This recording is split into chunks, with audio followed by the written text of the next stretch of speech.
Hello friends, कैसे हैं आप सब। आई होप कि आप सब बहुत अच्छे होंगे। तो वेलकम है आप सभी का मेरे चैनल में लर्न एंड ग्रो विद शीतल में। तो आज का जो मेरा टॉपिक है वो है भारतीय राज्य व्यवस्था। इससे पहले मैंने ज्योग्राफी की क्लासेस ली थी जो कि कंप्लीट हो चुकी हैं। तो अगर आप लोगों ने अभी तक वो नहीं देखी हैं तो आप जा कर के ज़रूर देख लीजिएगा, मेरे चैनल पर अपलोड है। और उससे रिलेटेड जो PDF थी वो मैंने अपने टेलीग्राम चैनल पर शेयर कर दी है, तो आप लोग जा कर के ज़रूर देख लीजिएगा। अगर आप लोगों ने मेरा टेलीग्राम चैनल ज्वाइन नहीं किया है तो ज्वाइन कर लीजिएगा। उसकी जो लिंक है वो मैं अपने डिस्क्रिप्शन बॉक्स में दे दूँगी, ठीक है। और जो ज्योग्राफी की क्लासेस हुई थी उन वीडियोस की जो लिंक है वो मैं अपनी डिस्क्रिप्शन बॉक्स में दे दूँगी, तो आप वहाँ से जा कर के आराम से देख सकते हैं, ठीक है। तो आज जो ये मैं क्लास ले रही हूँ ये पॉलिटी की है। आप लोगों को पता है कि मेरे चैनल पर फतेह सीरीज़ चल रही है, तो मैं उसी में ये GS की कंप्लीट करा रही हूँ प्रिपरेशन। तो आप लोग इस सीरीज़ को ज़रूर देख लीजिएगा, मिस मत कीजिएगा। सारी क्लासेस बहुत इंपॉर्टेंट है। आप लोगों को पता ही है अभी UP टेट, CTET और UP BED का एग्ज़ाम होने वाला है, तो आप लोग इन सीरीज़ से अपना रिवीजन कर सकते हैं और बहुत अच्छे से अपने मार्क्स लेके आ सकते हैं एग्ज़ाम में, ठीक है। तो अगर आप लोग चैनल पर नए हैं तो चैनल को सब्सक्राइब कर लीजिएगा, लाइक कर दीजिएगा और मेरी वीडियोस को शेयर भी कर दीजिएगा। तो चलिए शुरू करते हैं आज की अपनी क्लास। तो आज की जो मेरी क्लास है उसमें सबसे पहले मैं संविधान से पढ़ाने वाली हूँ आप लोगों को, ठीक है। तो चलिए शुरू करते हैं।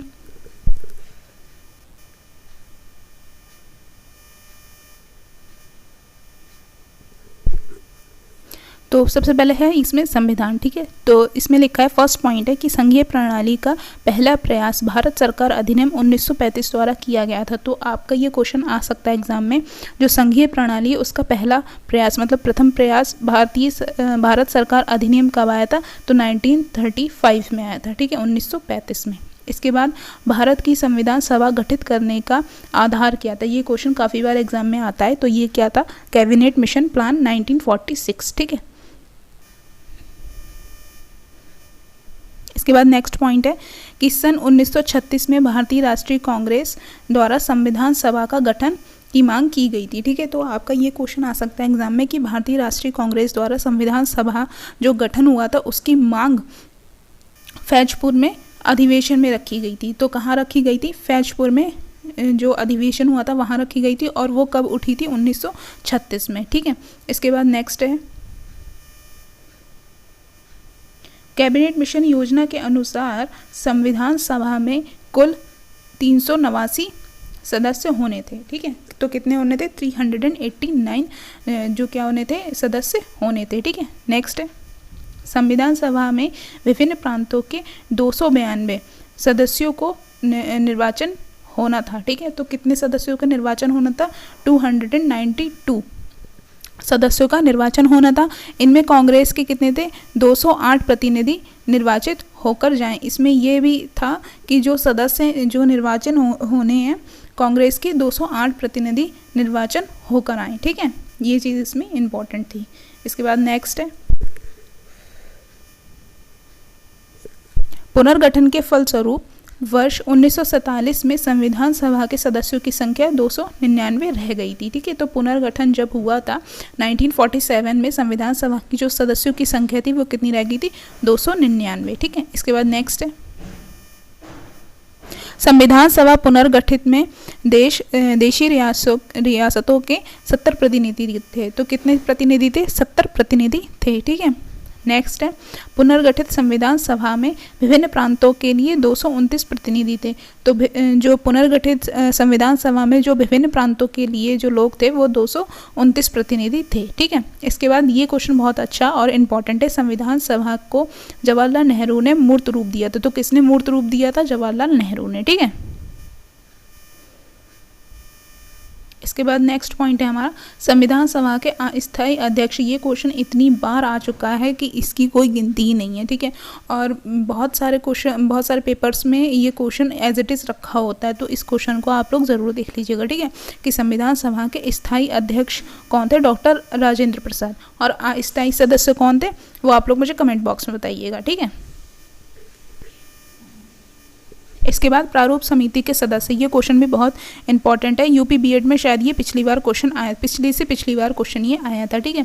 तो क्या है, जो प्रारूप समिति के जो सदस्य थे उसमें अध्यक्ष कौन था, इसमें ये बात बोली गई। तो अध्यक्ष कौन थे, हमारे डॉक्टर भीमराव अम्बेडकर। इन्होंने क्या करी थी, संविधान की रचना करी थी, ठीक है। इसके बाद नेक्स्ट है, अल्लादी कृष्णा स्वामी अय्यर। तो ये थे हमारे जो सेकंड सदस्य थे, ठीक है। इसके बाद कन्हैया माणिकलाल मुंशी, एन गोपाल स्वामी अय्यर, सैयद मोहम्मद सदुल्ला मुस्लिम लीग के प्रतिनिधि भी रहे हैं ये, ठीक है। इसके बाद एन माधवराव वीएल मित्र के स्थान पर नियुक्त किए गए थे, ठीक है। उसके बाद नेक्स्ट है डीपी खेतान, 1948 में इनकी मृत्यु के बाद टी कृष्णा मचारी को सदस्य बनाया गया था, ठीक है। इसके बाद नेक्स्ट पॉइंट है हमारा संविधान के स्रोत। इसमें बताया गया है कि जो संविधान है उसके स्रोत क्या है, मतलब हमारा जो संविधान बना है वो कहाँ कहाँ से उसके जो पॉइंट्स हैं वो उठाए गए हैं, ठीक है। तो ये बताया गया है इसमें। जो सबसे पहले है ब्रिटेन, तो ब्रिटेन से हमने क्या लिया है, संसदीय शासन, विधि निर्माण प्रक्रिया और एकल नागरिकता। ये क्वेश्चन बहुत बार आते हैं इससे, संविधान के स्रोत से, तो इसको आप जरूर रेडी कर लीजिएगा, ठीक है। नेक्स्ट क्या है यूएसए, तो हमने यूएसए से क्या लिया, मौलिक अधिकार, न्यायिक पुनर्विलोकन, न्यायपालिका की स्वतंत्रता, सर्वोच्च न्यायालय का गठन, शक्तियाँ, राष्ट्रपति पर महाभियोग। तो ये क्वेश्चन बहुत आता है कि राष्ट्रपति का महाभियोग ये हमने कहाँ से लिखा है, तो आप लोग देखिएगा यूएसए से लिया है। इसके बाद नेक्स्ट है हमारा कनाडा, तो कनाडा से हमने क्या लिया, संघात्मक व्यवस्था, अवशिष्ट शक्तियों का केंद्र के पास होना, ठीक है। तो ये दो चीज़ें हमने किससे लिए, कनाडा से लिए हैं, ठीक है। इसके बाद आता है हमारा आयरलैंड, तो आयरलैंड से हमने क्या लिया है, नीति निर्देशक के सिद्धांत। जर्मनी से क्या लिया है हमने, आपात उपबंध। ऑस्ट्रेलिया से हमने क्या लिया है, प्रस्तावना की भाषा, समवर्ती सूची, केंद्र राज्य के जो संबंध है वो हमने क्या किया है, ऑस्ट्रेलिया से लिया है, ठीक है। फिर इसके बाद आता है जापान, जापान से हमने क्या लिया है, तो जापान से हमने लिया है विधि द्वारा स्थापित प्रक्रिया। फ्रांस से हमने लिया है गणतंत्र, और रूस से हमने क्या लिए हैं, मौलिक कर्तव्य का प्रावधान, ठीक है। इसके बाद नेक्स्ट आता है हमारा संविधान सभा के संवैधानिक सलाहकार कौन थे। तो ये क्वेश्चन बहुत अच्छा भी है और इम्पॉर्टेंट भी है कि जो संविधान सभा के संवैधानिक सलाहकार हैं वो कौन थे, तो वो थे वीएन राव, ठीक है। इसके बाद नेक्स्ट है भारतीय संविधान 26 नवंबर 1949 को अंगीकार किया गया था। तो कब किया गया था, 26 नवंबर 1949 को, ठीक है। इसके बाद नेक्स्ट है भारतीय संविधान प्रारूप समिति की जो नियुक्ति थी वो कब की गई थी, तो 29 अगस्त 1947 को की गई थी, ठीक है।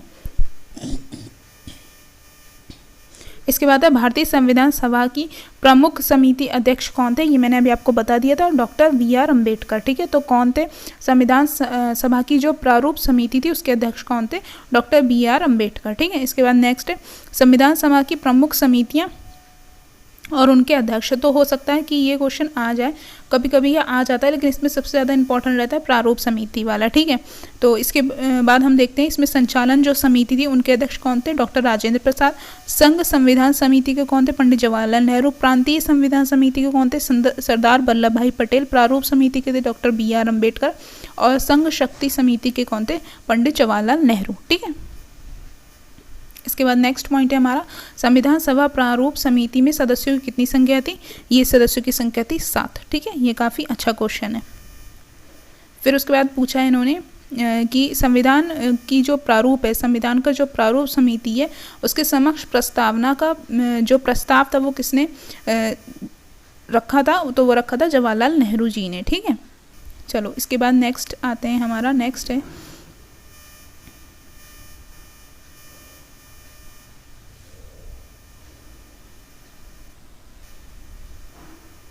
भारतीय संविधान के प्रथम दिन के अधिवेशन की अध्यक्षता किसने की थी, तो प्रथम दिन की जो अध्यक्षता थी वो किसने की थी, डॉक्टर सच्चिदानंद सिन्हा ने, ठीक है। इसके बाद है भारत की संविधान लागू हुआ था, भारत का संविधान कब लागू हुआ था, तो वो 26 जनवरी 1950 को लागू हुआ था। इसके बाद भारतीय संविधान सभा में कुल कितनी महिलाएं थी, ये क्वेश्चन पूछा गया है, ये मुझे याद नहीं कौन से एग्जाम में, लेकिन ये क्वेश्चन आया था।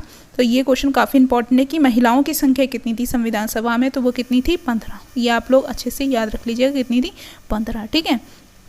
इसके बाद नेक्स्ट है संविधान सभा में हैदराबाद रियासत के प्रतिनिधि ने भाग नहीं लिया था। ये क्वेश्चन भी अच्छा है कि किस रियासत ने भाग नहीं लिया था संविधान सभा में, तो किन्होंने लिया था, हैदराबाद रियासत के जो प्रतिनिधि थे उन्होंने भाग नहीं लिया था, ठीक है।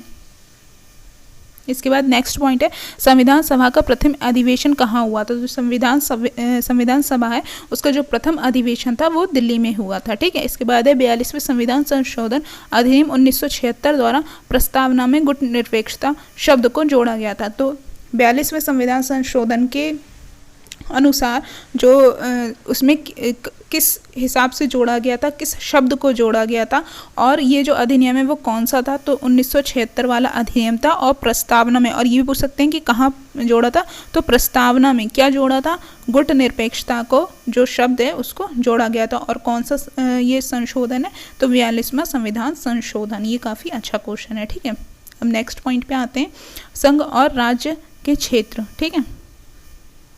तो फर्स्ट पॉइंट है कि भारत क्या है, तो भारत है राज्यों का संघ। तो ये क्वेश्चन आ सकता है, कोई पूछा जा सकता है कि भारत क्या है, तो भारत क्या है, राज्यों का संघ। बहुत सारे राज्य हैं इसमें और उनका क्या है, संघ है ये, ठीक है। इसके बाद नेक्स्ट पॉइंट है आंध्र प्रदेश एक भाषाई राज्य के रूप में कब गठित हुआ था। तो भाषाई राज्य के रूप में आंध्र प्रदेश कब गठित हुआ था, 1953 में, ठीक है। नेक्स्ट पॉइंट है हमारा, भारतीय संघ में किसी राज्य को सम्मिलित करने का अधिकार संसद के पास है। तो भारतीय संघ में किसी भी राज्य को सम्मिलित करने का अधिकार किसके पास है, संसद के पास। किसी राज्य के नाम में परिवर्तन करने का अधिकार किसको होता है, तो वो भी संसद के पास होता है, ठीक है। ये क्वेश्चन भी इंपॉर्टेंट है। इसके बाद राज्य पुनर्गठन आयोग की सिफारिश के अनुसार भारतीय राज्यों का व्यापक पुनर्गठन 1956 में पूरा किया गया था, ठीक है। इसके बाद नेक्स्ट पॉइंट है हमारा, हरियाणा राज्य 1 नवंबर 1966 में बना था, ठीक है। और झारखंड जो राज्य है उसका गठन कब हुआ था, तो 15 नवंबर 2000 में हुआ था, ठीक है। इसके बाद भारत में अभी कितने 28 राज्य और 8 केंद्र शासित प्रदेश हैं, ठीक है। इसके बाद अन्य रजवाड़ों के भारत में विलय होने के बाद जूनागढ़, हैदराबाद एवं जम्मू कश्मीर 3 राज्यों के जो भारत में सम्मिलित नहीं हुए थे, मतलब ये लोग सम्मिलित नहीं हुए थे। कौन कौन से, जूनागढ़, हैदराबाद और जम्मू कश्मीर के जो भी इनके रजवाड़े और रियासत थे, ये लोग नहीं शामिल हुए थे हमारी संविधान सभा में, ठीक है। इसके बाद नेक्स्ट है भारत में अधिक रजवाड़े देशी रियासतों के भारत में विलय के लिए सरदार वल्लभ भाई पटेल उत्तरदायी थे। तो इस लाइन का सीधे सीधे ये मतलब है कि जितनी भी बहुत सारी, मतलब 500 से अधिक जितनी भी देशी रियासतें थी, तो उनको जो भारत में विलय कराने का जो उत्तरदायी है वो कौन थे, वो थे हमारे सरदार वल्लभ भाई पटेल, ठीक है। इसके बाद नेक्स्ट पॉइंट है संविधान लागू होने के पश्चात सिक्किम भारतीय संघ का एक आरक्षित राज्य था, ठीक है। तो कौन सा आरक्षित राज्य था, वो था सिक्किम। नेक्स्ट है इसके बाद हिमाचल प्रदेश को राज्य का दर्जा प्रदान किया गया था। कब प्रदान किया गया था, 1970 में, ठीक है। इसके बाद धर आयोग की अनुशंसा के आधार पर पंजाब पुनर्गठन अधिनियम द्वारा पंजाब और हरियाणा राज्य गठित किए गए थे, ठीक है। इसके बाद नेक्स्ट पॉइंट है कि भारत के भाग और अनुच्छेद और संविधान का विवरण, ठीक है। तो अब मैं आपको बता दूं कि जो अनुच्छेद हैं और उनमें क्या क्या चीज़ें दी गई हैं, ठीक है। तो चलिए शुरू करते हैं। उसके बाद देखिए फर्स्ट है भाग ए और अनुच्छेद क्या है 1 से 4। ये क्वेश्चन आ जाता है, कभी कभी अनुच्छेद पूछ लेता है या फिर कभी कभी क्या होता है क्वेश्चन में भाग पूछ लेते हैं। तो ये पेपर में आ जाते हैं क्वेश्चन, और अगर पॉलिटी है तो उसमें से ये क्वेश्चन तो ज़रूर बनते हैं और 1-2 क्वेश्चन संविधान सभा से बन जाते हैं।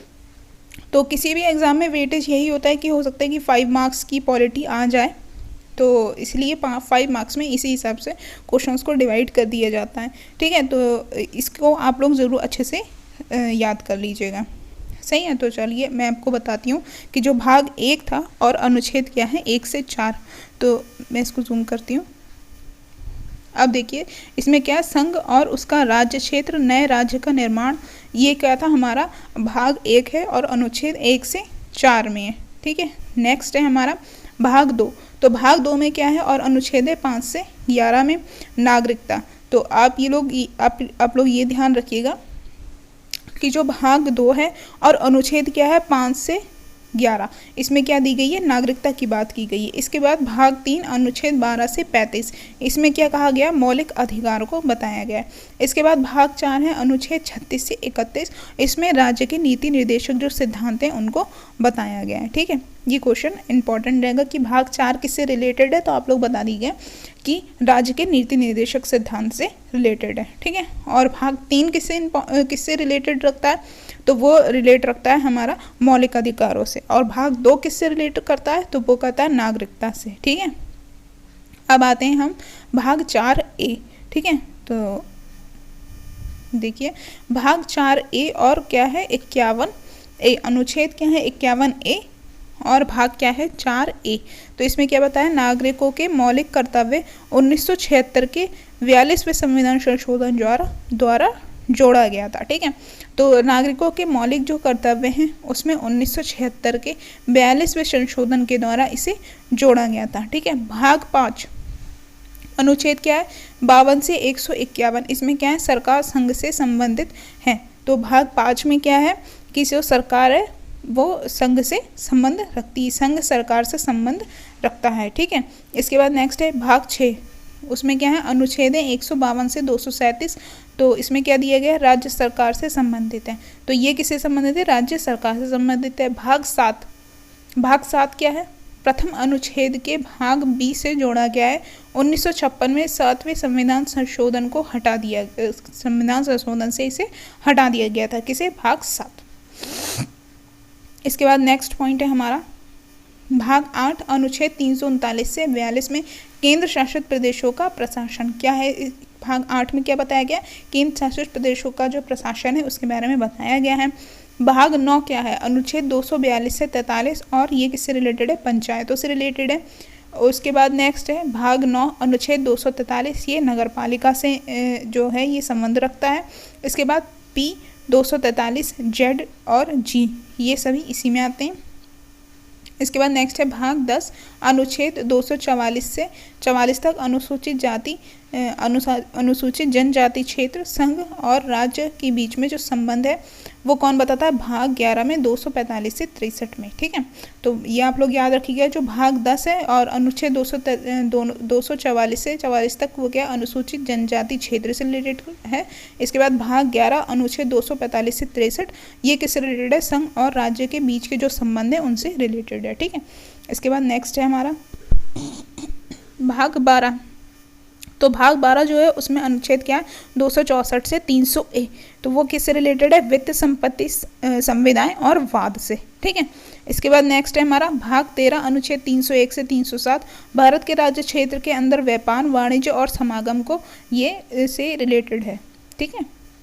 इसके बाद नेक्स्ट है भाग 14 क्या है, अनुच्छेद 308 से 323। तो ये आप लोग देखिएगा भाग जो 14 है 308 से 323 ये क्या है, अनुच्छेद है संघ और राज्यों के अधीन सेवाएं। तो इसमें क्या बताया गया, संघ और राज्यों के बीच की जो उनमें जो सेवाएं उनके अंदर होती हैं, मतलब जो उनके अधीन होती हैं वो सभी इसमें बताई गई हैं। अनुच्छेद 13 और वो भाग 13 और अनुच्छेद कौन सा 323A और 323B इसमें क्या है, अधिकरण बताया गया है। भाग 15 और अनुच्छेद है 324 से 329A, तो इसमें क्या बताया गया, निर्वाचन, ये निर्वाचन बताया गया है भाग 15 में, ठीक है। इसके बाद भाग 16 अनुच्छेद 330 से 342 कुछ वर्गों के संबंध में विशेष उपबंध के बारे में बताया गया है, ठीक है।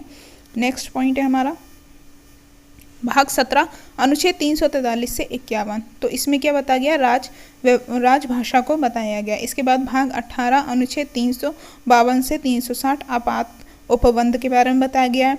भाग 19 अनुच्छेद 361 से 367 प्राकीर्ण विवध से बताया गया है।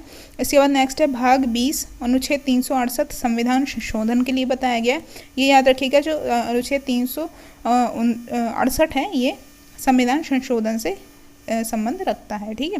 इसके बाद भाग 21 में जो अनुच्छेद है 369 से 392 तक अस्थायी परिवर्तन एवं विशेष कानून के बारे में बताया गया है।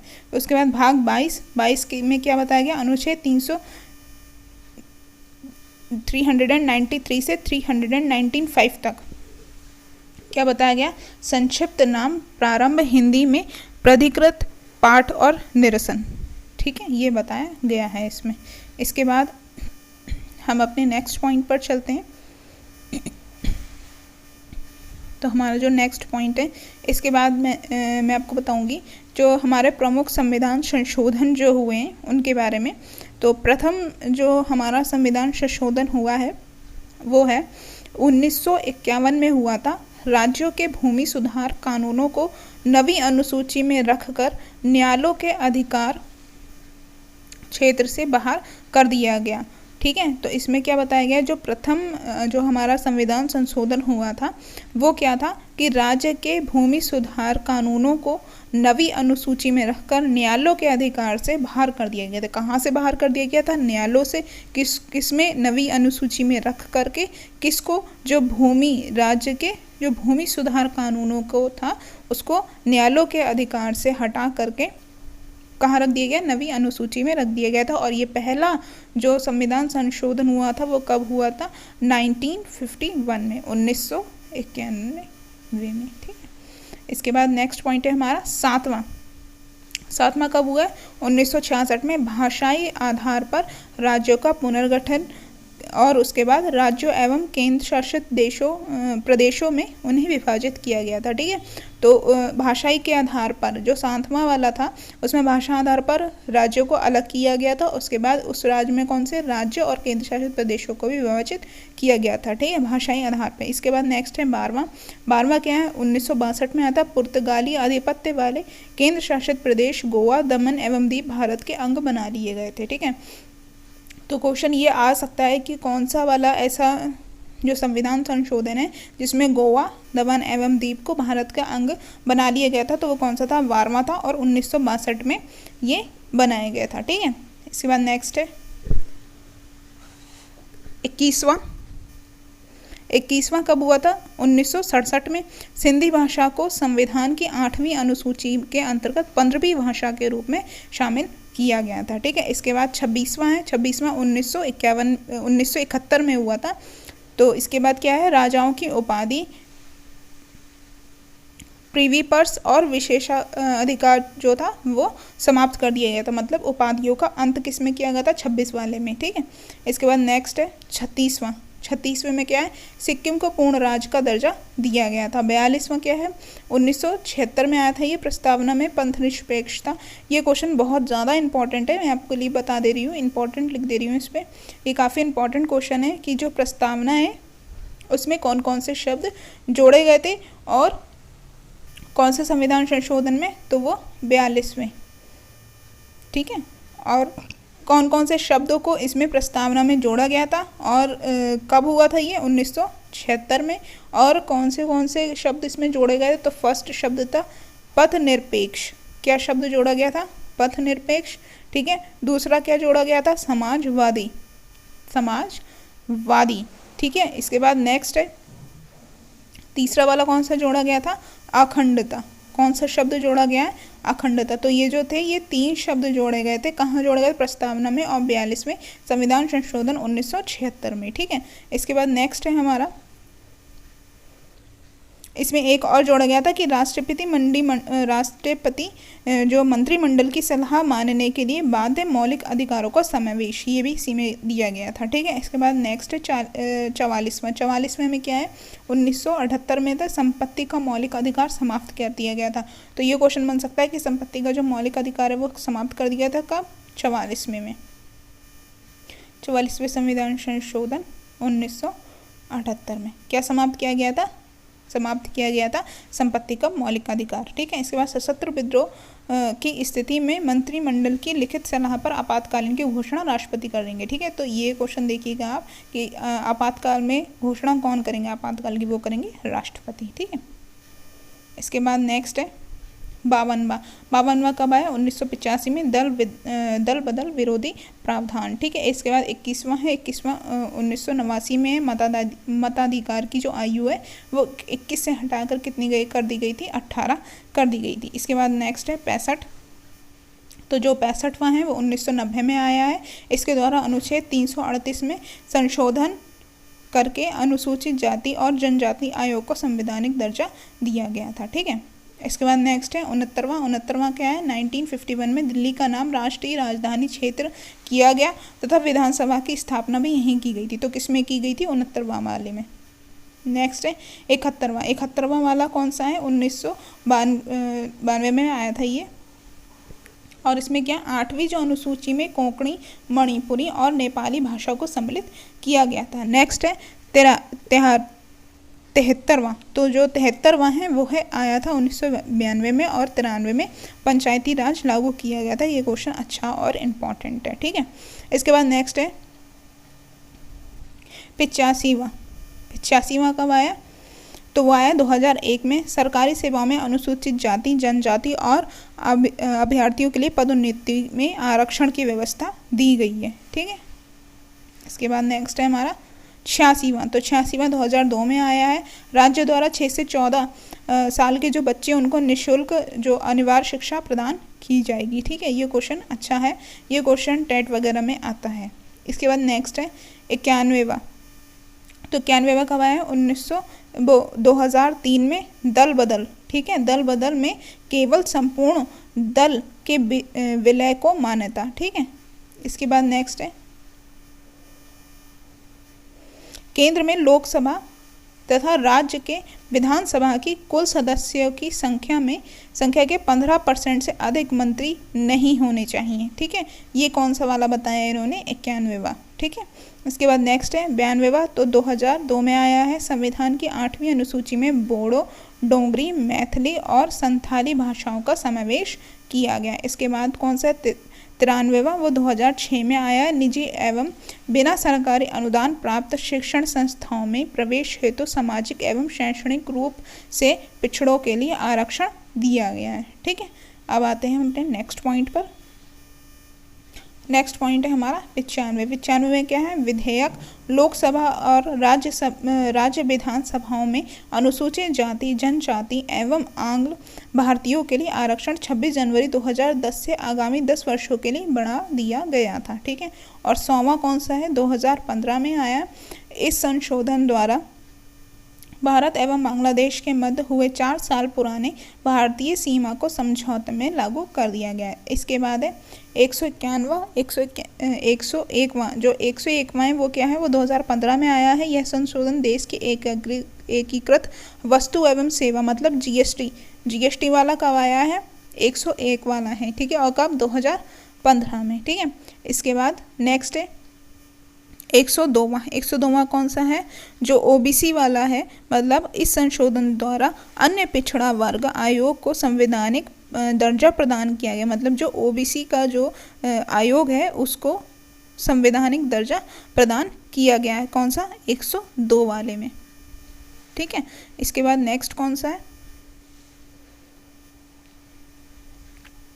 इसके बाद नेक्स्ट है 103वां, जो 2019 में है। इस संशोधन द्वारा संविधान के अनुच्छेद 16 में एक और उपबंध किया गया था, जिसके माध्यम से सरकारी सेवाओं के नियुक्ति के लिए आर्थिक रूप से पिछड़े वर्गों को 10% का जो आरक्षण है वो प्रावधान किया जाएगा। मतलब जो EWS वाला था, जिनको 10% का जो रिजर्वेशन मिलता है, वो इसी के द्वारा उपबंध में जोड़ा गया था। कौन सा वाला था, अनुच्छेद 16 में जो उपबंध किया गया था। और ये कौन सा था, 103वां हमारा संविधान संशोधन था, 2019 में ये आया है, ठीक है। ये कुछ इंपॉर्टेंट है क्योंकि अभी नए आए हैं, तो ये इनसे क्वेश्चन बनने के चांसेस ज़्यादा रहते हैं, तो ये आप लोग अच्छे से देख लीजिएगा, ठीक है। इसके बाद नेक्स्ट है 104वां, तो 104वां कब आया है, 2019 में आया है। और इसमें क्या बताया गया, इस संशोधन के द्वारा अनुसूचित जाति, जनजाति के लिए आरक्षण की समय अवधि बढ़ाकर 25 जनवरी 2030 तक कर दी गई है, ठीक है। तो इसमें बताया गया है अनुसूचित जाति और अनुसूचित जनजाति की जो आरक्षण की जो समय अवधि है वो 25 जनवरी 2030 तक बढ़ा दी गई है। जो SC और ST जो इनका रिजर्वेशन है उसको कब तक बढ़ा दिया गया है, 10 साल के लिए, यानी कि 25 जनवरी 2030 तक बढ़ा दिया गया है, ठीक है। इसके बाद नेक्स्ट हमारा आएगा भारतीय संघ में सम्मिलित किया गया 29वां राज्य। तो 29वां राज्य कौन सा है हमारा, तेलंगाना। जम्मू कश्मीर राज्य पुनर्गठन अधिनियम 2019 के द्वारा 31 अक्टूबर 2019 से जम्मू कश्मीर राज्य का दर्जा समाप्त करके उसे 2 केंद्र शासित प्रदेशों जम्मू कश्मीर और लद्दाख में विभाजित कर दिया गया, ठीक है। इसके बाद नेक्स्ट है हमारा दादर एवं नागर हवेली एवं दमन दीव केंद्र शासित प्रदेशों को 26 जनवरी 2020 को मिलाकर एक केंद्र शासित प्रदेश बना दिया गया। तो केंद्र शासित प्रदेश कब बनाया गया था?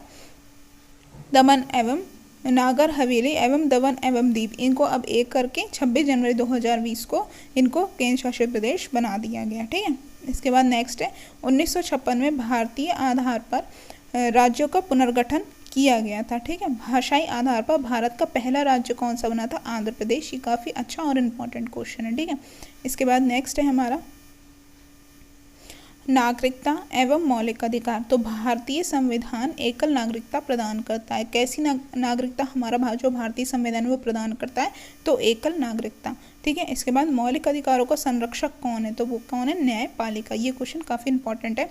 वर्ष 2005 में सूचना का अधिकार अधिनियम प्रभावी हुआ था। ठीक है, इसके बाद नेक्स्ट है नागरिकता प्राप्त करने व खोने के विषय में विस्तार से चर्चा 1955 के नागरिकता कानून में की गई थी। ठीक है, तो ये क्वेश्चन इम्पॉर्टेंट रहेगा आपका। तो फ्रेंड्स, आज मैं इतना ही रखती हूँ। इसके बाद मैं इसकी जो दूसरी क्लास लूँगी, इसके आगे मैं उस क्लास में कराऊँगी। तो आप लोग इस चीज़ को अच्छे से देख लीजिएगा। अगर आप लोग नोट्स बना रहे हैं तो बना सकते हैं, अदरवाइज़ आप इसकी PDF मेरे टेलीग्राम चैनल से ज्वाइन कर सकते हैं। अगर आप लोग को मेरी वीडियो पसंद आई हो तो प्लीज़ लाइक, शेयर और सब्सक्राइब मेरे चैनल को ज़रूर कीजिएगा।